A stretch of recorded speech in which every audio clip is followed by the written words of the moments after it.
YBR Infra's duplex villas, 90 lakhs onwards near Adipatla, Hyderabad. Gannavaram మాజీ MLA Vallabhaneni Vamsi అజ్ఞాతంలోకి వెళ్లారు. ఆయనపై హత్యాయత్నం కేసు నమోదైనప్పటి నుంచి వంశీ అందుబాటులో లేరు. పోలీసులు ఆయన్ను అరెస్ట్ చేయడానికి ప్రత్యేక బృందాలను ఏర్పాటు చేశాయి. హైదరాబాద్లో వంశీ కోసం గాలిస్తున్నట్లు తెలుస్తోంది. హత్యాయత్నం కేసు నమోదు కావడంతో గన్నవరం మాజీ ఎమ్మెల్యే వల్లభనేని వంశీ అజ్ఞాతంలోకి వెళ్లారు. ఆయన అనుచరులు తనపై దాడికి పాల్పడ్డారు అంటూ నూతక్కి సునీల్ అనే వ్యక్తి విజయవాడ మాచవరం పోలీసులకు ఈ నెల 17న ఫిర్యాదు చేశారు. దీంతో పోలీసులు కేసు ఫైల్ చేశారు.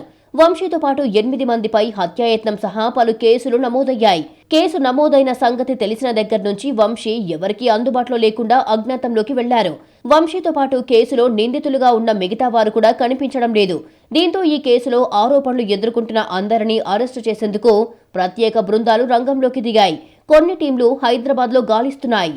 కూటమి ప్రభుత్వం అధికారంలోకి వచ్చాక వంశీపై 13 కేసులు నమోదయ్యాయి.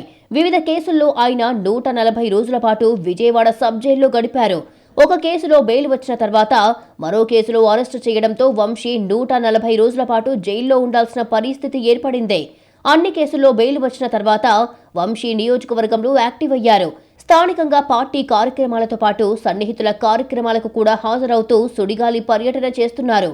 ఇదే సమయంలో 2024లో తనపై దాడికి పాల్పడ్డారు అని సునీల్ అనే వ్యక్తి ఫిర్యాదు చేయడంతో తాజాగా కేసు నమోదయ్యింది. ఈ కేసులో ముందస్తు బెయిల్ ఇవ్వాలని వంశీ ఏపీ హైకోర్టులో పిటిషన్ దాఖలు చేశారు. అది విచారణ దశలో ఉంది. ఆ విచారణ పూర్తయ్యేలోపే వంశీని, ఇతర నిందితులను అరెస్టు చేయడానికి పోలీసులు ప్రయత్నిస్తున్నారు.